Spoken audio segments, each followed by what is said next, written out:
Oi, irmão, como é bom poder falar com vocês mais uma vez, ainda que nós não estejamos perto uns dos outros. Quero transmitir para vocês hoje um resumo daquilo que foi pregado no domingo passado à noite. E a ideia é que após esse tempo, que eu espero que seja breve, vou tentar fazê-lo o mais breve possível, nós tenhamos então uma interação para discussão e comentários e perguntas durante o nosso tempo a seguir, que será transmitido através do Zoom, todos ao mesmo tempo. Na semana passada, então, falamos sobre o grande perigo no meio da pandemia do coronavírus. Grande perigo. Deixa eu contar para vocês, tá? Que é só uma legenda. Nos versículos a seguir que eu quero listar, em verde são mandamentos de Deus, em amarelo é a bênção que Deus reserva para aquele que obedece ao seu mandamento. Vamos ler então? Vejam só. Jesus disse: venham a mim todos os que estão cansados e oprimidos ou sobrecarregados. Mandamento. E a promessa é: eu lhes darei descanso. Mandamento. Tomem sobre vocês o meu jugo e aprendam de mim, pois sou manso e humilde de coração, e vocês encontrarão descanso para suas almas. Promessa do Senhor, pois meu jugo é suave e o meu fardo é leve. Entregue as suas preocupações ao Senhor, mandamento, e Ele o susterá. Jamais permitirá que o justo venha a cair. E essa grande promessa em Isaías 32, o fruto da justiça, isto é, justiça é quando nós não praticamos a vontade do Senhor e nos arrependemos e confessamos a Ele o nosso pecado, e o sangue de Jesus nos justifica, nos perdoa do pecado, e sua graça nos capacita a obedecermos. E justiça é também andarmos na obediência do Senhor. Então, o fruto da gente confessar o pecado, da desobediência, e o fruto de nós andarmos justificados será a paz. O resultado da justiça será tranquilidade e confiança para sempre. Eu trouxe esses versículos porque eu creio que em medidas diferentes, provavelmente, todos nós temos estado relativamente preocupados com situações decorrentes da pandemia do coronavírus.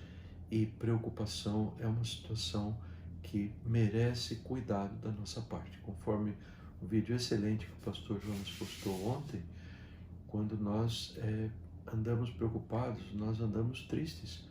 E a palavra do Senhor nos ensina a lançarmos sobre o Senhor toda a ansiedade, através da oração, das súplicas, com ações de graça. E a paz de Deus, que é o fruto de nós obedecermos ao Senhor, lançando sobre Ele todas as nossas ansiedades, a paz do Senhor domina nos nossos corações, mesmo que as circunstâncias exteriores ainda sigam adversas e contrárias à nossa vontade. Vejam só o meu resumo.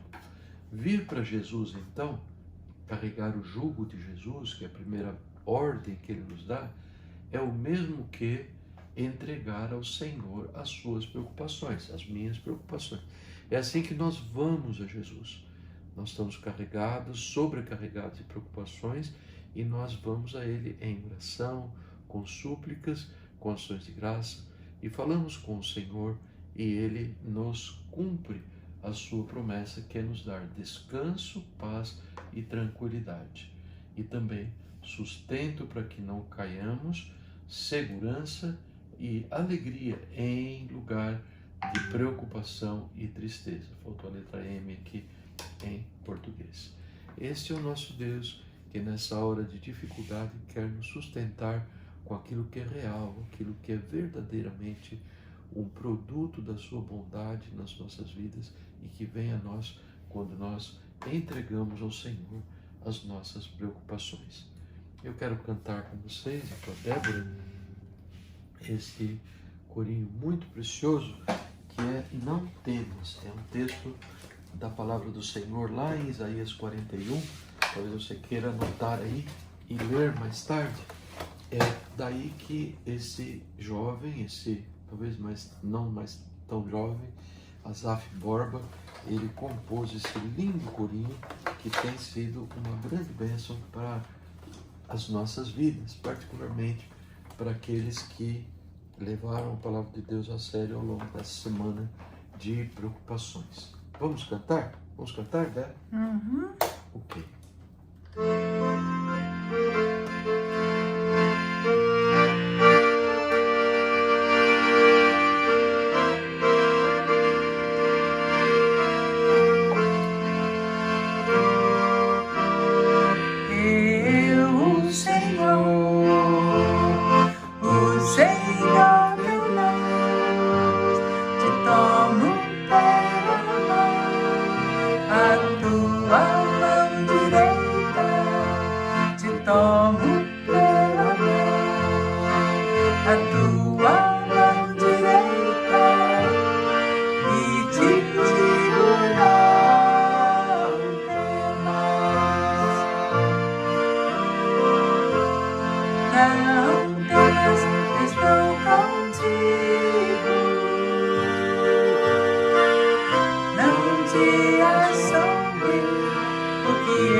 Querido, nós queremos dar ouvidos à Tua voz tão cheia de amor por nós. Sim, e que deseja Deus. nos dar o que mais de precioso o Senhor tem preparado para os Teus filhos, que pela graça somos nós. Amém. Em nome de Jesus. Amém. Amém. Bem, deixa eu colocar essa folhinha de lado, porque ela é meio pesada, e nós vamos continuar com o nosso estudo bíblico, estudo da palavra de Deus. Aí estamos. Que perigo você quer evitar? No meio de uma pandemia, nós queremos evitar a infecção e assim por diante. Hoje eu quero mostrar para vocês algo um pouco mais importante, não, muito mais importante do que a proteção da nossa própria vida física, da nossa saúde. Pastor Nery, haverá algo mais importante? Há coisas mais importantes. Deixa eu começar.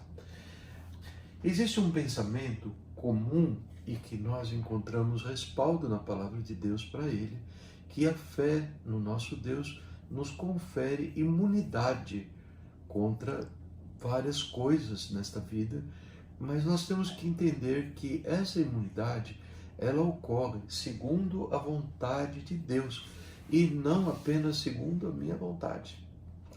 Nós temos que andar submissos ao Senhor sabendo que tudo, a nossa vida, todas as coisas estão nas tuas mãos. Nós nos mantemos junto dele, porque a fé no Senhor, a fé no seu poder traz honra para ele, e é o que de melhor nós podemos ter para investirmos nesta luta na qual nós vivemos e viveremos durante os nossos anos nessa terra.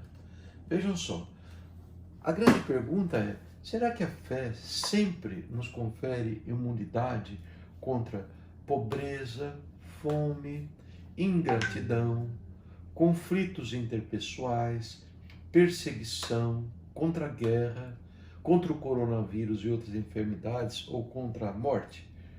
Irmãos, eu creio que a resposta é um sonoro não. Nós temos que ser verdadeiros. Quantas dessas aflições que eu acabei de ler para vocês têm ocorrido na vida de gente tão boa, tão querida, tão amada de Deus? E o mal vem sobre o branco, sobre o negro, sobre o amarelo, sobre o vermelho. Ela vem sobre o culto, o inculto, o pobre, o rico.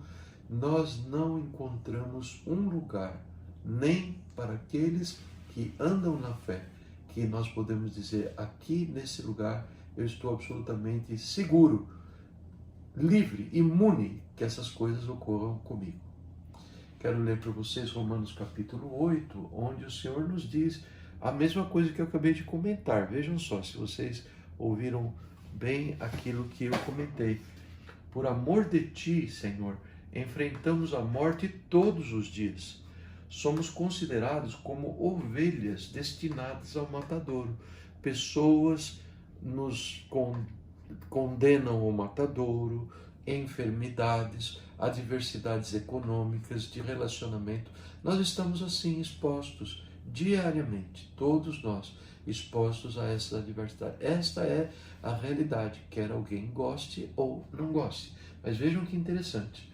Mas em todas estas coisas, nós somos mais que vencedores por meio daquele que nos amou. Vejam só, em todas estas coisas, o que nos leva à situação comparável ao ovelha do matadouro, em todas elas, nós somos mais que vencedores por meio daquele que nos amou. Isto é, através de Jesus que nos amou, caminhamos com ele e nos tornamos, mesmo na hora da adversidade, mais que vencedores. Imagine, irmãos, um crente no Senhor Jesus em Roma. Um crente no Senhor Jesus, como foi Dietrich Bonhoeffer, durante a Segunda Guerra Mundial, no período de auge do nazismo, sendo levado prisioneiro por causa da sua fé inabalável no Senhor. Ou o irmão lá sendo levado para o circo romano para ser devorado pelas feras. Ele poderia dizer esta palavra: por amor de ti enfrentamos a morte todos os dias? Certamente sim. Somos considerados como ovelhas destinadas ao matadouro? Certamente sim. Em todas estas coisas somos mais que vencedores por meio daquele que nos amou. Que vitória é esta? Que irmãos queridos, mártires, que vão brilhar como as luzes mais brilhantes durante a vida eterna. Certamente. O que é esta vitória que os tornava mais do que vencedores? Dietrich Bonhoeffer, pastor precioso lá na Alemanha, que morreu enforcado nos últimos dias da Segunda Guerra Mundial. O que são estas coisas? O que é tornar-se mais que vencedores? Eu estou interessado em saber, porque eu não posso evitar que o mal venha sobre a minha vida, mas eu quero saber como é que eu sou mais que vencedor. E é sobre isso, mais que vencedor, e é sobre isso que nós falamos hoje. Estou convencido, vejam só o apóstolo Paulo, que morreu decapitado. Vejam só, estou convencido que nem a morte, nem a vida, nem anjos, nem demônios, nem o presente, nem o futuro, nem quaisquer poderes, nem altura, nem profundidade, nem qualquer outra coisa na criação será capaz de nos separar do amor de Deus que está em Cristo Jesus, nosso Senhor. O amor de Deus, aquele que nos amou, ele não se separa de nós, qualquer que seja a adversidade que venha a nos assaltar. Irmãos queridos, eu tenho recebido tanta mensagem enganosa. Se apega ao Senhor e você vai ficar livre do coronavírus. E existe uma mensagem assim, um tanto subliminar, que nos diz o contrário: se você não fizer as coisas direitinho, o coronavírus vai te atacar. A coisa não é tão simples. Isto é uma mentira, está sendo oferecido em nome de Deus. Aquela pessoa que experimentar uma infecção pelo coronavírus, como que ela fica? Eu esperei que Deus me livrasse, eu fazia as minhas orações e eu ficava mandando mensagem como o pastor Nery. Irmãos queridos, vamos ver uma coisa. O grande perigo, na verdade, sobre o qual Deus fala é este, que nas dificuldades a pessoa busca por soluções à parte da graça de Jesus. E isso, irmãos, nos leva a nos afastarmos de Deus. É verdade, é verdade. Se a gripe de coronavírus não vem, se o salário continua sendo pago para você, você está totalmente disposto a continuar cantarolando aquilo que diz respeito a dar glórias a Deus. E se não vem? E se não vem? Nada, irmãos, nos pode separar do amor de Deus. E este é o nosso grande tesouro, o grande perigo, tentar dar soluções à parte da graça de Deus.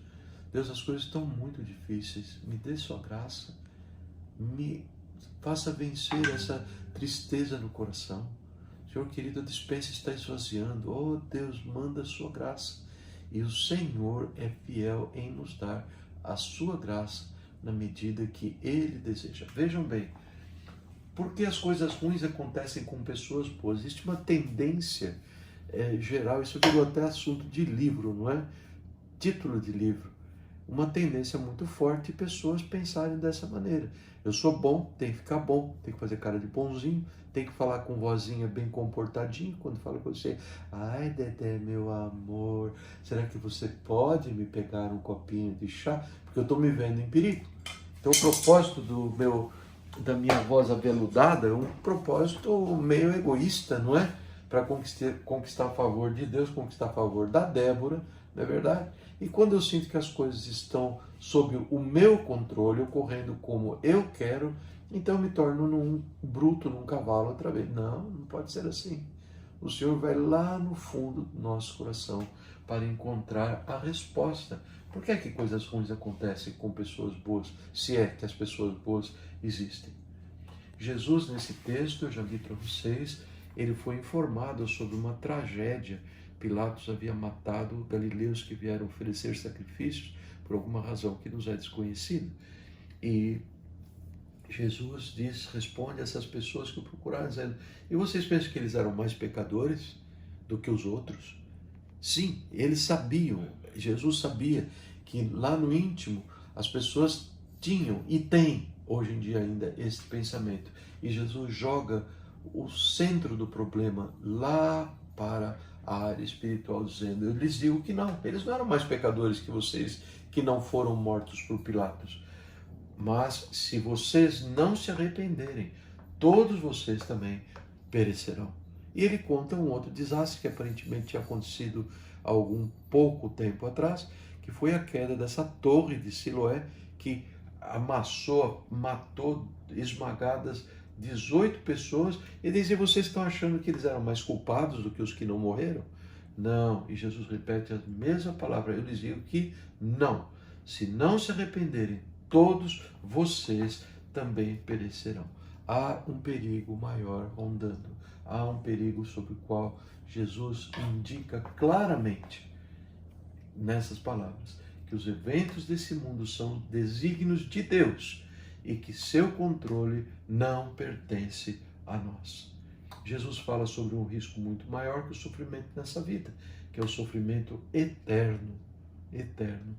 E ele nos conta que nós podemos evitá-lo se nos arrependemos de nossos pecados e invocamos o nome do Senhor para sermos salvos. Esta é a grande preocupação de Deus, é a grande preocupação que você verá na palavra do Senhor.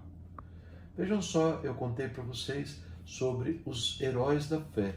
Capítulo 11, a galeria dos heróis da fé nos conta, ela tem que ser dividida em duas partes. A primeira parte nos conta sobre aqueles irmãos do passado, irmãs, que foram honrados pela fé. Nós falamos sobre eles até hoje. Abraão teve um filho com 100 anos de idade, e Davi venceu o gigante pela fé, e Enoque foi trasladado para não ver a morte.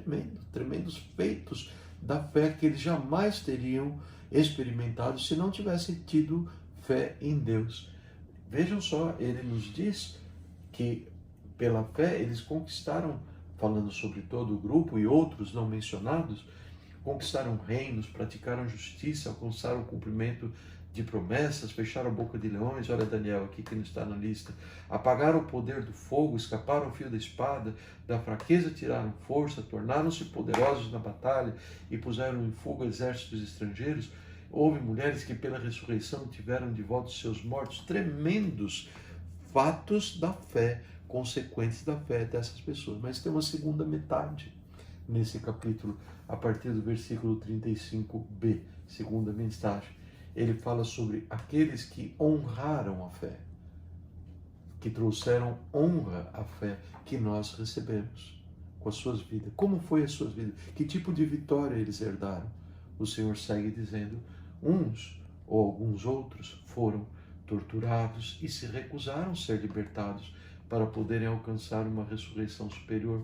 Outros enfrentaram zombarias e açoites. Outros ainda foram acorrentados e colocados na prisão, apedrejados, cerrados ao meio, postos à prova, mortos ao fio da espada. Andaram errantes, vestidos de pele de ovelhas e de cabras, necessitados ou empobrecidos, afligidos, maltratados, e o mundo não era digno deles. Vagaram pelos desertos e montes, pelas cavernas e grutas. Todos eles receberam bom testemunho por meio da fé que tiveram. Eles eram ótimos no tempo que viveram, embora suas vidas tivessem provocado a ira de tantos que os perseguiram, os mataram, judiaram deles. Eles tinham bom testemunho por causa da sua fé. No entanto, nenhum deles recebeu o que havia sido prometido. Não é incrível, amados? Não é uma perspectiva tão verdadeira? A palavra do Senhor nos conta, conhecereis a verdade e a verdade vos libertará. Nós não sabemos como serão os dias futuros. Esperamos que seja melhor, tudo volte à sanidade novamente e voltemos a ter aquela vida boa e gostosa. Irmãos, e se não acontecer?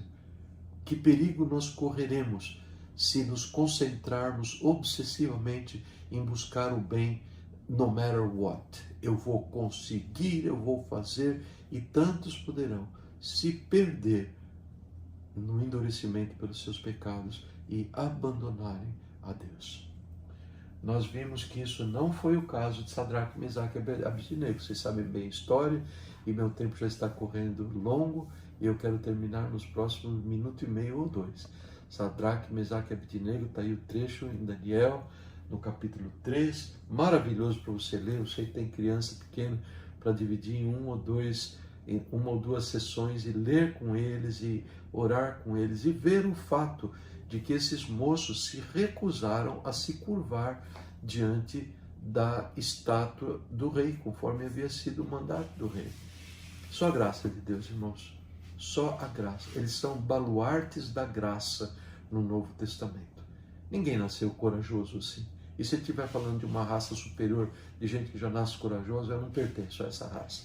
E eu acho que vocês não pertencem também. Você pertence, Débora? Eu sou de uma raça bem inferior. Não existe a mais inferior. Amados, somos toda a mesma porcaria. Sadraque, Mesaque e Abednego, eles pertencia a ele este mesmo rótulo. Eram homens expostos, sujeitos às mesmas tentações que nós. Isso não é herói, coisa nenhuma. Isso é gente fortalecido pela graça. Quando o rei disse para eles, se vocês não ajoelharem, prostrarem, eu jogo vocês na prisão, eu jogo vocês na fornalha. Vejam a resposta que eles deram. Olha só. Ó Nabucodonosor, esse é o nome do rei, não precisamos defender-nos diante de ti. Se formos atirados na fornalha em chamas, o Deus a quem prestamos o culto pode livrar-nos. E ele nos livrará das tuas mãos, ó rei. Mas se ele não nos livrar, ou seja, havia uma possibilidade deles não serem livres. Saiba, ó rei, que não prestaremos culto aos teus deuses, nem adoraremos a imagem de ouro que mandasse erguer. Essa é a graça do Senhor na qual nós vamos estar nos fortalecendo. Será que vai aparecer o anticristo dessa vez ou será na próxima epidemia? Ou será quando? Quando ele vier, amados, o Salvador Jesus, de quem recebemos toda a graça, é que nos poderá tornar fortes, como tornou forte Bonhoeffer, como tornou forte tantos outros cristãos preciosos mortos na Segunda Guerra Mundial e em outras perseguições. O Senhor precioso que dá graça, que deu graça para aqueles heróis da fé que marcharam cabeça erguida para serem comidos pelas feras, queimados nas estacas na Roma antiga. Este é o Deus da nossa esperança.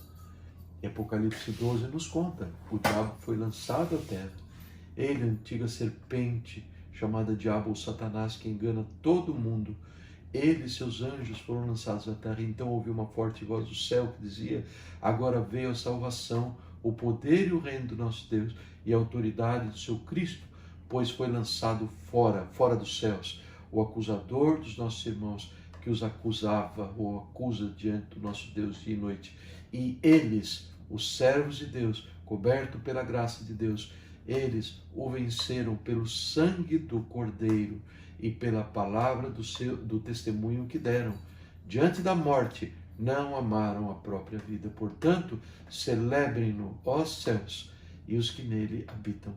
Mas, ouçam isso, irmãos, ai da terra, ai do mundo, do mar, ai do mundo, planeta Terra, ai de Miami, pois o diabo desceu até vocês. Ele está rondando como um leão, buscando a quem possa tragar. 1 Pedro capítulo 5. Ele está cheio de fúria, pois sabe que lhe resta pouco tempo. Esta é a palavra que eu quero deixar nos seus corações. Vamos tirar o pigarro da garganta e vamos estar pronta para a nossa discussão. Deus abençoe. Amo vocês.